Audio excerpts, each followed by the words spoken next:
Hi കൂട്ടുകാരെ, പുതിയൊരു വീഡിയോയിലേക്ക് എല്ലാവർക്കും സ്വാഗതം. അങ്ങനെ ചൈത്ര ബേട്ടി ഇങ്ങനെ ശില്പയെ SP കെട്ടിപ്പിടിക്കുന്നത് കണ്ട് ഒട്ടും ഇഷ്ടപ്പെടുന്നില്ല കേട്ടോ. അപ്പോൾ ഈ സമയം പറയാണ്, അത് SP പറഞ്ഞതുകൊണ്ടാണ് കെട്ടിപ്പിടിക്കുന്നത്. കാരണം ഒരു ഉമ്മ വെക്കണം മോളെ നിന്നെ ഈ അച്ഛന് തോന്നുന്നുണ്ട് എന്ന് പറഞ്ഞത് കൊണ്ടാണ് കേട്ടോ. അങ്ങനെ ഈ സമയം അവരുടെ കെട്ടിപ്പിടുത്തം കാണുമ്പോൾ ഇവിടെ ദിവ്യപ്രഭ പറയാണ്, എൻ്റെ മോളെ അവൾക്ക് നിൻ്റെ അച്ഛൻ്റെ ഫേസ് കട്ട് കിട്ടിയിട്ടുണ്ട്, എന്നാൽ നിനക്കത് കിട്ടിയിട്ട് പോലുമില്ല. എന്തൊരു തോൽപ്പിക്കലാണ് ഈ ചെയ്യുന്നത്, കണ്ടില്ലേ? അവളും അവളുടെ അമ്മയും കൂടി ഇവിടെ ഇനിയിപ്പോൾ എല്ലാ ഇതും സ്ഥാപിച്ചെടുക്കാനുള്ള പരിപാടിയാണെന്നൊക്കെ ഇങ്ങനെ പറഞ്ഞുകൊണ്ടിരിക്കുകയാണ്. അപ്പോൾ ഈ വാക്കുകളൊക്കെ കേൾക്കുമ്പോൾ ഉടൻ തന്നെ ചൈത്രക്ക് ദേഷ്യം പിടിച്ച് ചൈത്ര പോവുകയാണ്. എന്നാൽ ഈ സമയം ശില്പയോട് പറയാണ്, മോളെ എനിക്കൊരു അരമണിക്കൂർ കിടന്നുറങ്ങണം, അപ്പോൾ നീ ഒന്ന് പുറത്തു പോ എന്ന് SP പറയാണ്. ആ സമയം പുറത്തു പോകാൻ ഒരുങ്ങുന്ന ശില്പയെ വിളിക്കുകയാണ് SP. എന്നിട്ട് പറയണ, അല്ല നീ നേരത്തെ ഒരു കഥ പറഞ്ഞല്ലോ, അതായത് കോടീശ്വരനായ ഒരാളെ കല്യാണം കഴിക്കണം എന്നൊക്കെ നിൻ്റെ കൂട്ടുകാരുടെ അവളുടെ ജീവിതചരിത്രം പിന്നെ എന്തായി എന്ന് പറയണേ. അതെ SP അങ്കിൾ, ഇപ്പോൾ എന്നോട് ഒരുപാട് കാര്യങ്ങൾ മറച്ചു വെച്ചിരിക്കല്ലേ, എല്ലാം സസ്പെൻസായി ഇട്ടിരിക്കല്ലേ, അപ്പോൾ അതുപോലെ തന്നെ ഇതും സസ്പെൻസായി കിടക്കട്ടെ, അതും ഞാൻ പിന്നീട് പറയാം എന്ന് പറഞ്ഞിട്ട് ശില്പ പുറത്തു പോവാണ് കേട്ടോ. ഇതേ സമയം ദിവ്യപ്രഭ ചൈത്രയെ ഇങ്ങനെ മനസ്സിളക്കിക്കൊണ്ടിരിക്കുക. ചൈത്രയോട് പറയാണ്, എടി മോളെ ഒരൊറ്റ വഴിയുള്ളൂ, ഇവിടെ അയാളെ നാറ്റിക്കുക, അതായത് ഈ ശില്പയെയും ശില്പയുടെ അമ്മയെയും പ്രിയ എന്ന് പറഞ്ഞിട്ട് SP പിന്നാലെ നടക്കുന്നുണ്ടല്ലോ. അപ്പോൾ ഈ സത്യങ്ങൾ എല്ലാവർക്കും മുന്നിൽ കൊണ്ടുവരിക, അതാണ് നമ്മുടെ ആവശ്യം. അതിന് ഞാനൊരു വഴി പറയട്ടെ, എന്ത് ക്യാമറ വെക്കുന്നതാ, അതൊന്നും എന്നെ കിട്ടില്ല ആൻറ്റി, അത്ര ചീപ്പ് പ്രവർത്തിക്കുന്ന എന്നെ കിട്ടില്ല എന്ന് ചൈത്ര പറയണേ. അയ്യോ എൻ്റെ മോളെ, നീ എന്നെക്കുറിച്ച് ഇങ്ങനെയൊക്കെയാണ് തെറ്റിദ്ധരിച്ചിരിക്കുന്നത്, അയ്യോ എന്തൊരു കഷ്ടമാണ് എന്നൊക്കെ പറഞ്ഞിട്ട് ദിവ്യപ്രഭ കരയുകയാണ്. ഇപ്പോൾ എന്താ ആൻറ്റി ഉദ്ദേശിക്കുന്നത്? അതെ, ആ ഗോപാലൻ എന്ന് പറയുന്നവനുണ്ടല്ലോ, അയാളെ കൊണ്ട് നമുക്ക് മദ്യപിച്ച് എല്ലാ സത്യങ്ങളും അയാൾ തന്നെ SP മുന്നിൽ വിളിച്ചു പറയുമ്പോൾ ഈ പറയുന്ന ശില്പയുടെ അമ്മയും ആകെ നാണം കെടും. ഇതിനാകെ ഒരു വഴിയുള്ളൂ എന്ന് പറയുന്നത് കേട്ടോ. ഇത് കൊള്ളാലോ, ഇത് അടിപൊളി ഐഡിയ തന്നെയാണെന്ന് ശില്പ പറയണം. അതെന്നെ പറഞ്ഞത്, നിൻ്റെ ആൻറ്റി നിനക്ക് വേണ്ടി നല്ലതേ ചെയ്യത്തുള്ളൂ എന്നൊക്കെ ഇപ്പം ഇങ്ങനെ പറച്ചിൽ തുടങ്ങുകയാണ് കേട്ടോ. ഇതേ സമയം ഇവർ രണ്ടുപേരും കൂടിയിട്ട് സംസാരിക്കുന്നത് ശില്പ ചെറുതായി കേൾക്കുകയാണ്. അപ്പോൾ ശില്പ എന്തായാലും വലിയൊരു പണി ആർക്കൂട്ട് പണിയാനുള്ള എൻ്റെ അനിയത്തിക്ക് തന്നെ ആയിരിക്കും, എന്താണ് ഇവർ ചെയ്യുന്നതെന്ന് നിരീക്ഷിക്കാമെന്ന് പറഞ്ഞിട്ട് ശില്പ ഇങ്ങനെ മാറി നിൽക്കുകയാണ്. അപ്പോൾ മദ്യം ഇവിടുന്ന് ആരെക്കൊണ്ട് വേടിപ്പിക്കുക എന്നൊക്കെ ഇങ്ങനെ ചൈത്ര ചോദിക്കുന്നുണ്ട് ദിവ്യപ്രഭയോട്. അപ്പോൾ നമുക്കതിനൊരാളുണ്ട്, പുറത്ത് നിൽക്കുന്നവനുണ്ടല്ലോ ആ ഡ്രൈവർ, അവനെക്കൊണ്ട് വേടിപ്പിക്കാമെന്ന് പറയാം കേട്ടോ. അങ്ങനെ ഈ സമയം എന്താ എൻ്റെ അടുത്തേക്ക് വന്നത്? അതെ, ഞാനൊരു കാര്യം പറയാനാണ് വന്നത്, എനിക്കൊരു കുപ്പി മേടിക്കണം. കുപ്പിയോ? ഇത്രയും വലിയ വീട്ടിൽ നിങ്ങൾക്കൊരു പ്ലാസ്റ്റിക് കുപ്പിയും ഒരു പൊട്ടുന്ന കുപ്പിയും ഒന്നുമില്ലേ? എടോ അതല്ലടോ, മറ്റേ കുപ്പിയാണ് ഉദ്ദേശിച്ചത്. മറ്റേ കുപ്പി എന്ന് വെച്ചാൽ എന്ത്? അത് വേറൊരു കുപ്പിയില്ലേ അത് പറഞ്ഞ ഉടനെ തന്നെ ഈ ചൈത്രയോട് പറയണേ, നിൻ്റെ ആങ്ങളെ വലിയ കുടിയനാണെന്ന് പറഞ്ഞു കേട്ടിട്ടുണ്ട്, അപ്പോൾ നീയും കുടിയന്മാരാണില്ലേ എന്നിങ്ങനെ പറയണം. അപ്പോൾ അതൊക്കെ ശില്പ മാറി നിന്ന് കേൾക്കാണ്. ഉടൻ തന്നെ പറയടോ, താൻ ഇവിടുത്തെ ഡ്രൈവറാണ്, ഡ്രൈവറുടെ പണി ചെയ്യുക, താൻ അത്ര ചെയ്താൽ മതി, തന്നോടൊരു പണി പറഞ്ഞാൽ അത് താൻ ചെയ്യുക, അതാണ് താൻ ചെയ്യേണ്ടത്, അല്ലാതെ ഇങ്ങനെ കിടന്ന് ഇതാക്കരുത് എന്ന് പറയാണ്. എന്നിട്ട് പറയണം, പൈസ ഇതാ. അപ്പോൾ ഇത് കാണുന്ന ശില്പ, അവൻ ഇവരുടെ കയ്യിൽ നിന്ന് പൈസ വാങ്ങുന്നുണ്ട്. പറച്ചില് ഞാനൊരു കോടീശ്വരനാണെന്ന് ഇവൻ പറയുന്നുണ്ടെങ്കിലും ദിവ്യപ്രയുടെ കയ്യിൽ നിന്ന് പൈസ വാങ്ങുന്നുണ്ടെന്ന് പറയുമ്പോഴാണ് കേട്ടോ ധ്വനി ഒരു സൈഡിലൂടെ ഇങ്ങനെ കടന്നു വരുന്നത്. അപ്പോൾ ധ്വനിയെ ആ വീട്ടിലോട്ട് കടന്നു വരുന്ന രംഗു അതിനിടയ്ക്ക് കാണിക്കുന്നുണ്ട്. അങ്ങനെ ശരി, ഞാൻ വാങ്ങിക്കോളാം, നിങ്ങൾക്ക് വേണ്ട കുപ്പി ഞാൻ വാങ്ങിച്ചുതരാം എന്നൊക്കെ പറയുമ്പോൾ ഇവനെ ആൾ കൊള്ളാലോ, ഇവനെ ആൾ തിരക്കിടില്ലല്ലോ, ഇവനെ ആൾ ശരിയല്ല, ഇവന് പൈസ വാങ്ങുന്നുണ്ട് എന്നിങ്ങനെ ശില്പ ചിന്തിക്കുകയാണ്. അങ്ങനെ ദിവ്യപ്രഭയോട് അർജുൻ പറയണേ, നിങ്ങൾ ധൈര്യമായി പോയിക്കോളൂ, വേണ്ട വിധത്തിൽ ഞാൻ കാര്യങ്ങൾ നിങ്ങളുടെ മുന്നിലോട്ട് എത്തിച്ചോളാം എന്നൊക്കെ ഇങ്ങനെ പറയണം. അപ്പോൾ ധ്വനി ആണെങ്കിലോ ഒരു വീടിൻ്റെ ഗേറ്റിൻ്റെ മുന്നിൽ ചെല്ലുകയാണ്. അപ്പോൾ അവിടെ എഴുതിയിട്ടുണ്ട്, ഇവിടെ പട്ടിയുണ്ട് സൂക്ഷിക്കുകയെന്ന്. അങ്ങനെ ആ ഗേറ്റ് തള്ളാൻ ശ്രമിക്കുമ്പോൾ നായ്ക്കൾ ഒന്നിച്ച് കുരക്കുകയാണ് കേട്ടോ. നായകളുടെ കുരക്കൽ കേൾക്കുന്നതിനോടുകൂടി ധോനി ഓട്ടോടുകയാണ്. അപ്പോൾ ഇതിനിടയ്ക്ക് ഇവരെയും കാണിക്കുന്നുണ്ട്, അർജുൻ ശില്പ ഇവരെയും ഇടയ്ക്കിടയ്ക്ക് കാണിക്കുന്നുണ്ട്. അപ്പോൾ എന്നാൽ ശരി, നീ കൊണ്ടുവന്നാൽ വിളിക്കുക എന്ന് പറഞ്ഞിട്ട് ചൈത്രയും ദിവ്യപ്രഭയും അവിടെ നിന്ന് പോകുമ്പോൾ അർജുനാണെങ്കിൽ ഇങ്ങനെ ഫോൺ ചെയ്തും കൊണ്ടിരിക്കുന്നുണ്ട്. അപ്പം നായ്ക്കളെ കുരക്കലിങ്ങനെ കേൾക്കുമ്പോൾ അയ്യോ, ആ നായ്ക്കൾ എല്ലാവരും കൂടി ഓടിച്ചിട്ട് പിടിച്ചോ, എന്താ പറ്റെങ്കിൽ ഇങ്ങനെ കിടന്ന് കുരക്കുന്നു, പാവങ്ങൾ കേട്ടോ എന്നൊക്കെ ഇങ്ങനെ ഫോൺ വിളിച്ചിങ്ങനെ പറയുമ്പോൾ ശില്പ അർജുൻ്റെ അടുത്തോട്ട് വരാനൊരുങ്ങുകയാണ് കേട്ടോ. അപ്പോൾ ഇവർ കടന്നു പോവുകയാണ്. അപ്പോൾ ചൈത്രേ, നിന്നോട് എനിക്കൊരു കാര്യം പറയാനുണ്ടെന്ന് ശില്പ പറയാണ്. അപ്പോൾ നീ ചോദിക്കുമ്പോൾ നീ പറയുമ്പോൾ നിൻ്റെ മുന്നിൽ കാര്യങ്ങൾ കേൾക്കാൻ നിൽക്കുന്ന ആ ഒരു സ്വഭാവം എനിക്കില്ല. എനിക്ക് ആവശ്യം വന്നാൽ നിന്നെ ഞാൻ നേരിട്ടോളാം, എനിക്ക് ആവശ്യം വരുമ്പോൾ എന്ന് പറഞ്ഞിട്ട് അവിടെ നിന്ന് പോവുകയാണ്. ഇതേസമയം ശില്പയ്ക്ക് മനസ്സിലാവണം ഇവൾ ശത്രുവാണ്, അത് മാറ്റണമെന്ന്. അങ്ങനെ അർജുൻ്റെ അരികിലോട്ട് എത്തുകയാണ്. അപ്പോൾ അർജുൻ്റെ അരികിലോട്ട് ചെന്നിട്ട് ചോദിക്കുകയാണ്, എടോ താൻ എന്താടോ ഇവിടെ കാണിക്കുന്നത്? അപ്പോൾ ഇവിടെയാണെങ്കിലോ ഈ ഫോൺ ഇങ്ങനെ പിടിച്ച് നിൽക്കല്ലേ അർജുനാണെങ്കിലോ ഹായ് എന്നിങ്ങനെ പറയാണ് കേട്ടോ. ഇങ്ങോട്ടേക്ക് വരൂ എന്നിങ്ങനെ പറയണേ, നമുക്ക് പോവല്ലേ എന്നിങ്ങനെ ചോദിക്കുകയാണ്. അപ്പോൾ ഉടൻ തന്നെ ശില്പ ദേഷ്യത്തോടു കൂടി വരികയാണ്. അത് കാണുന്നതിനോട് കൂടി അർജുൻ, ഇവളെ ഞാൻ വിളിച്ചതുപോലെ ഉണ്ടല്ലോ ഇവളുടെ വരവ്, ഇവളെ വിളിക്കാൻ കാത്തിരുന്നത് പോലെ ഉണ്ടല്ലോ ഇവളുടെ വരവ്. അർജുൻ ഇങ്ങനെ പേടിയാണ്. അവിടെ താൻ ആരോടോ എന്നെ വിളിക്കാൻ? അതെ കുട്ടി, ഞാൻ എന്നെ വിളിച്ചത്. കുട്ടിയോ? ആരുടെ കുട്ടി? തൻ്റെ കുട്ടിയൊന്നുമല്ല ഞാൻ. അയ്യോ കുട്ടിയല്ല, അതെ ഭയങ്കര അഹങ്കാരിയായ നിന്നെയും കൊണ്ട് ഇവിടെ നിന്ന് പോകണമെന്ന് സ്വാമി അങ്കിൾ പറഞ്ഞു. എന്നെയും കൊണ്ട് എങ്ങോട്ട് താൻ പോകുന്നത്? അതിനു വേണ്ടിയാണ് ഞാനിവിടെ കാത്തു നിൽക്കുന്നത്. എന്നെ കൊണ്ടുപോകാൻ താൻ അങ്ങനെ ശ്രമിക്കണ്ട, അത് നടക്കത്തില്ല. അപ്പോൾ ധ്വനിയാണെങ്കിലോ ഇപ്പുറത്ത് അർജുൻ ഇങ്ങനെ വിളിക്കാൻ ശ്രമിക്കുകയാണ് കേട്ടോ. അങ്ങനെ അർജുന ആ ഫോൺ വരികയാണ്. ഒരു മിനിറ്റ് എന്ന് പറയാണ്. തൻ്റെ ഒരു മിനിറ്റിന് എനിക്കിവിടെ നിൽക്കാൻ പറ്റത്തില്ല എന്ന് ശില്പ പറയണം. അപ്പോഴേക്കും ഫോൺ എടുക്കുകയാണ്. പറയടി എന്ന് പറയാണ്. എന്നെ എടി എന്ന് വിളിക്കേ എന്ന് ശില്പ ചോദിക്കുകയാണ്. അപ്പോൾ അതിനിടയ്ക്കാണെങ്കിലോ ഈ സമയം എടാ നിന്നെ ഞാനുണ്ടല്ലോ, വൃത്തി കെട്ടവനെ, നീ എനിക്ക് എവിടുത്തെ ലൊക്കേഷനാടാ അയച്ചു തന്നത്? കുറേ നായകൾക്കിടയിൽ. അയ്യോ ആ നായയുടെ കാര്യം കഷ്ടത്തിൽ. നായക്കല്ലടാ, എന്നെയാണ് നായകളിട്ട് കരയിപ്പിച്ചത്. ഞാനിപ്പോൾ കേട്ടതേ ഉള്ളൂ. അപ്പം നീ എവിടെ നിൽക്കുന്നത്? അത് ഞാനിവിടെ തൊട്ടടുത്തിട്ട് നായ്ക്കളുടെ കരച്ചിൽ കേട്ടു. എന്നാൽ നീ ഒരു പണി ചെയ്യും, ഞാൻ 2 വീടിനപ്പുറം നിന്നിട്ടാണ് നിനക്ക് ലൊക്കേഷൻ അയച്ചത്. നീ അതിൻ്റെ കിഴക്ക് ഭാഗത്ത് വാ.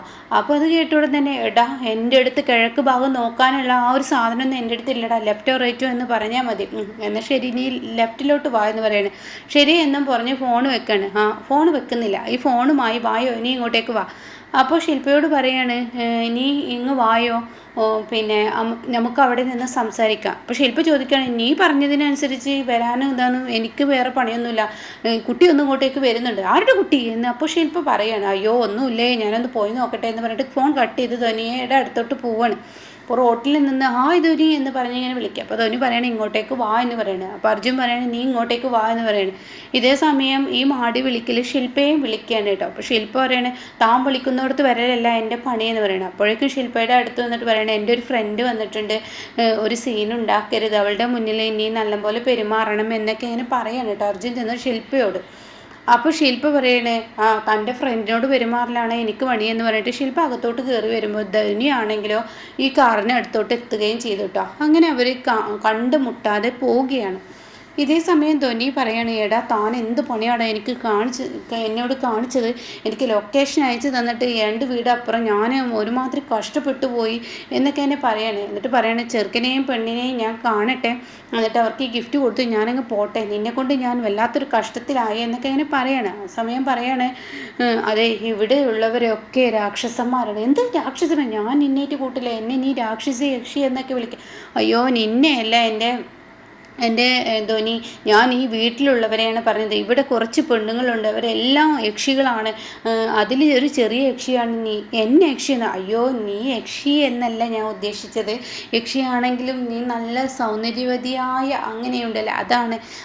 അപ്പം ഞാൻ അത്ര ഭംഗിയുള്ളവളാണല്ലോ, വല്ലാതെ അങ്ങ് ഓവറാവണ്ട, നീ അത്ര ഭംഗിയൊന്നുമില്ല എൻ്റെ ധ്വനി, ഇനി നിർത്ത്, ഞാൻ കാര്യങ്ങൾ പറയട്ടെ. എന്തായി നീ പോയ കാര്യം? ആരിനെ കണ്ടോ? അയ്യോ ആരിനെ കണ്ടു, അവനൊരു മദ്യപാനിയാണെങ്കിലും നല്ല സ്വഭാവമാണ്, പെണ്ണുങ്ങളോടൊക്കെ എത്ര നല്ല രീതിയിലാണ് അവൻ്റെ പെരുമാറ്റം, എന്തോ നല്ല പെരുമാറ്റമാണ്, എങ്ങനെ ഒരു പുരുഷൻ.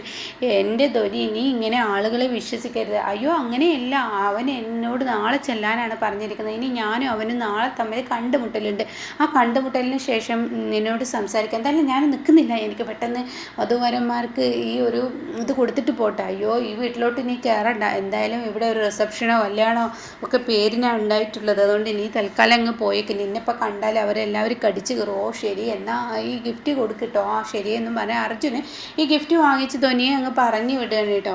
ഇതേ സമയം ഇവിടെ മിഥുനെയാണ് കാണിക്കുന്നത്. മിഥുനൊരു പെൺകുട്ടി വിളിച്ചിരിക്കുകയാണ്. അപ്പോൾ അവൾ പറയാണ്, നിൻ്റെ വിവാഹം കഴിഞ്ഞില്ലേ, നീ എന്നെ ചീറ്റ് ചെയ്തില്ലേ എന്നൊക്കെ ഇങ്ങനെ പറയുമ്പോൾ പറയാണ്, എടി നീ ഒരു വിവാഹം കഴിച്ചല്ലേ, നിൻ്റെ ഭർത്താവിനെ പറ്റിച്ചല്ലേ നീ എൻ്റെ അരികിലോട്ട് വരുന്നത്, അതുപോലെ എനിക്കൊരു പേരിനൊരു കീർത്തി എന്ന് പറയുന്ന ഭാര്യയുണ്ട്, അവളെ പറ്റിച്ച് ഞാൻ എൻ്റെ അടുത്തോട്ട് വരാമെന്ന് പറയുമ്പോൾ ശില്പ അത് ചൈത്ര അത് കേട്ട് വരികയാണ്. അപ്പോൾ ചൈത്രനെ കാണുന്നതിനോട് കൂടി ഫോൺ കട്ട് ചെയ്യാണ്. ഉടൻ തന്നെ എൻ്റെ ചൈത്ര ബേട്ടി, എന്നെ ചൈത്രയോട് ഞാനൊരു തെറ്റും ചെയ്തിട്ടില്ല, ഞങ്ങളുടെ വിവാഹം കഴിഞ്ഞെങ്കിലും കൂടിയിട്ട് എല്ലാവരും കൂടി എന്നെ ചതിച്ചതാണ്. എന്തായാലും നിന്നെ ഞാൻ വിവാഹം കഴിക്കും, നമ്മുടെ സ്വപ്നങ്ങളെല്ലാം പോവണേ, നമ്മുടെ പ്രണയങ്ങളെല്ലാം ഇനി പോവണേയും പോവാം. ആര് പ്രണയിച്ച് നിന്നെ ഞാൻ ഇന്നേ വരെ പ്രണയിച്ചിട്ടില്ല. നീ എന്നെ വിവാഹം കഴിക്കണമെന്ന് ഞാൻ ആഗ്രഹിച്ചിട്ടില്ല. പിന്നെ അങ്ങനെ പറയല്ലേ ചൈത്രൻ. ഇല്ല, ഇനി നിന്നെ എനിക്ക് വിവാഹം കഴിക്കേണ്ട ആവശ്യമില്ല. നീ എന്നുള്ള സ്വപ്നം ഞാൻ വിട്ടു. അപ്പോൾ എന്താ ചൈത്ര നീ എന്നോട് ഇങ്ങനെ പറയുന്നതെന്ന് മിഥുന് ചോദിക്കുകയാണ്. അപ്പോൾ തന്നെ പറയണ, ഇല്ലല്ല, നീ എന്തായാലും സെക്കൻഡാണ്. വിവാഹം കഴിച്ചു കഴിഞ്ഞാൽ പിന്നെ നീ സെക്കൻഡാണ്. അങ്ങനെയുള്ള ഒരു വരനെ കല്യാണം കഴിക്കേണ്ട ആവശ്യമൊന്നും എനിക്കില്ല. അപ്പം നിൻ്റെ അച്ഛൻ്റെ സ്വത്തുക്കൾ അടിച്ചു മാറ്റണ്ടേ? അതെ, അത് ഞാൻ വേണ്ട വിധത്തിൽ ഞാൻ ചെയ്തോളാം. നീ എന്നെ പ്രണയിച്ചിരുന്നത് അപ്പം നിൻ്റെ അച്ഛനെ പറ്റിച്ച് അതൊക്കെ മാറ്റാനല്ലേ നീ എന്നെ കല്യാണം കഴിക്കുക? അതൊക്കെ ആയിരുന്നു. ഇനി എനിക്ക് എൻ്റേതായ വഴി ഞാൻ തേടിക്കോളാം എന്നിങ്ങനെ പറയുകയാണ് കേട്ടോ ചൈത്ര. ആ സമയമാണ് അർജുൻ അങ്ങോട്ടേക്ക് ഗിഫ്റ്റും പിടിച്ചു വരുന്നത്. അപ്പോൾ ഉടൻ തന്നെ എംബസ, ഈ ചെയ്യുന്ന ഒട്ടും ശരിയല്ല കേട്ടോ. നിങ്ങൾ തമ്മിൽ പ്രണയമൊക്കെ ഉണ്ടായിട്ടുണ്ടാവും, അതൊക്കെ ശരി തന്നെ. പക്ഷേ ഈ പ്രണയം അങ്ങനെ വല്ലാതെ കൊണ്ടുപോകുന്നത് ഒട്ടും ശരിയല്ല. കാരണം എന്തെന്ന് വെച്ചാൽ കീർത്തി ഒരു പാവം കുട്ടിയാണ്, അതിനെ ഇങ്ങനെ പറ്റിക്കുന്നത് ശരിയല്ല എന്നൊക്കെ പറയുമ്പോൾ തൻ്റെ പണിയൊക്കെ പോടോ എന്ന് പറയണേ. കുട്ടി, നീയും ചെയ്യുന്നത് ചൈത്ര ബേട്ടി, നീയും ചെയ്യുന്നത് തീരെ ശരിയല്ല. ഒരു പെണ്ണിനെ ഇങ്ങനെ വഞ്ചിക്കുകയല്ലേ. അപ്പോൾ അതുകൊണ്ട് തന്നോട് ഞാൻ പറഞ്ഞ കാര്യം എന്തായി? അത് ഞാൻ ഫോണിൽ വിളിച്ച് ഓർഡർ ചെയ്തിട്ടുണ്ട്. അത് ഇങ്ങോട്ടേക്ക് എന്തായാലും എത്താൻ താൻ പേടിക്കണ്ട. പെണ്ണുങ്ങളെ പറഞ്ഞയക്കുന്ന ആളൊന്നല്ല ഞാൻ. തനിക്ക് എന്തായാലും എത്തും ചൈത്ര ബേട്ടി എന്നൊക്കെ പറയണേ. അതെ, താൻ ആ കുപ്പിയുമായി എൻ്റെ മുന്നിൽ വന്നാൽ മതി, അതല്ലാതെ നീ എൻ്റെ വീട്ടിലോട്ട് വരരുതെന്ന് പറയുമ്പോൾ, ഇത് എം എസ് ഒന്നും വന്നേ, വധുവരന്മാർ ചേർന്ന് നിന്നേ, ഗിഫ്റ്റ് ഒന്ന് തരാനാന്ന് പറയുമ്പോൾ ഗിഫ്റ്റ് അങ്ങ് വലിച്ചെറിയുകയാണ് കേട്ടോ. എന്നിട്ട് പറയണേ, താൻ മര്യാദയ്ക്ക് വീടിന് പുറത്ത് പോയി നിൽക്കുകയെന്ന് പറയണേ. അങ്ങനെ അർജുൻ ആ ഗിഫ്റ്റും പിടിച്ചിങ്ങനെ നിൽക്കുകയാണ്. ഇതേ സമയം എന്തെങ്കിലും ഒരു വഴി ഉണ്ടാക്കണമെന്നിങ്ങനെ അർജുൻ ചിന്തിക്കുകയാണ്. പിന്നീട് ഇവിടെ ചൈത്രയാണ് കാണിക്കുന്നത്. ചൈത്ര ആരോടോ ഇങ്ങനെ ഫോണിൽ സംസാരിക്കുന്നുണ്ട്. അത് മുകളിൽ നിന്ന് ശില്പ കേൾക്കുകയാണ്. അപ്പോൾ ശില്പ താഴോട്ട് വരികയാണ്. അപ്പോൾ ശില്പ, ചൈത്ര, നിന്നോട് കുറച്ച് കാര്യം സംസാരിക്കാനുണ്ട്. അതെ, നിന്നോട് എനിക്ക് സംസാരിക്കാൻ താല്പര്യമില്ല. അങ്ങനെ പറയില്ലേ, ഞാൻ ഒരിക്കലും നിൻ്റെ ശത്രുവല്ല, നീ അത് മനസ്സിലാക്കണം. ഞാൻ എൻ്റെ അനിയത്തി യാദൃശികമായി വന്ന് പെട്ടതാണ്. നിങ്ങൾ വന്ന് പെട്ട കഥ ഒന്നും എന്നോട് പറയണ്ട. അപ്പോൾ കൂടുതൽ സംസാരിക്കാൻ നിൽക്കണ്ട. നീ വല്ല കുലസ്ത്രീയായി നിൽക്കല്ലേ ഇപ്പോൾ. അയ്യോ, അങ്ങനെയൊന്നും പറയാതെ എന്നൊക്കെ അങ്ങനെ പറയുമ്പോൾ തന്നെ പറയാണ്, എന്തായാലും ഞാൻ നിൻ്റെ വില്ലത്തിയാണ്. ഞാൻ വില്ലത്തി റോളും നീ നന്മമരവുമായി നിന്നോളൂ. എന്തായാലും ഒരിക്കലും നീയും നിൻ്റെ അമ്മയും ചെയ്യുന്ന പ്രവൃത്തി കണ്ടു നിൽക്കാൻ എനിക്ക് പറ്റില്ല. അത് ഞാൻ പൊളിച്ചൊടുക്കും. എൻ്റെ അച്ഛനെ പറ്റിച്ച് എല്ലാ സ്വത്തുക്കളും നിങ്ങൾ തട്ടിയെടുക്കാൻ ശ്രമിക്കുന്നുണ്ടെങ്കിൽ അതൊരിക്കൽ, എന്തിനാ ചൈത്ര ഇങ്ങനെയൊക്കെ എൻ്റെ അമ്മയെക്കുറിച്ച് പറയുന്നത്? പിന്നെ എന്താ നീ വിചാരിച്ചത്? നീ ശരിക്കും ഇപ്പോൾ ഉള്ള നിൻ്റെ അച്ഛൻ്റെ മകളല്ലല്ലോ. നിൻ്റെ അച്ഛൻ വേറെയല്ലേ. അപ്പോൾ കഥകളൊക്കെ എനിക്കറിയാം. അത് കേൾക്കുന്ന ശില്പ ആകെ ഞെട്ടിപ്പോവാണ്. ടീച്ചറെ, ഇവളെങ്ങനെ ഈ കഥ അറിഞ്ഞു എന്നുള്ള ആ ഭാവത്തിൽ ഇങ്ങനെ നിൽക്കുകയാണ്. അപ്പോൾ ഈ സമയം അതുകൊണ്ട് ഇനി കൂടുതലായി സംസാരിക്കാൻ നിൽക്കണ്ട എന്ന് പറഞ്ഞിട്ട് ശില്പ അവിടെ നിന്ന് പോവുകയാണ് കേട്ടോ. ഇതേ സമയം ചൈത്ര അവിടെ നിന്ന് പോവുകയും ശില്പ ആകെ സ്റ്റക്കായി നിൽക്കുകയാണ്. പിന്നീടാണെങ്കിലോ ഇങ്ങനെ ശില്പ ചിന്തിച്ച് പോവുകയാണ്, ഇതെങ്ങനെ ഇപ്പോൾ അത് അറിഞ്ഞു എന്നുള്ള ഇങ്ങനെ ചിന്തിക്കുകയാണ്. ആ സമയം ശില്പ ഇങ്ങനെ കടന്നു വരുമ്പോൾ തൻ്റെ അമ്മയോട് അവിടുത്തെ വേലക്കാരി, എന്താ ചായക്ക് എന്താ വേണ്ട, ഉച്ചയ്ക്ക് എന്താ വേണ്ടതൊക്കെ പറഞ്ഞോളൂ, ഞാനതുപോലെ ഉണ്ടാക്കി തരാം എന്നൊക്കെ പറയുമ്പോൾ ശരിയെന്ന് പ്രിയ പറയുകയാണ്.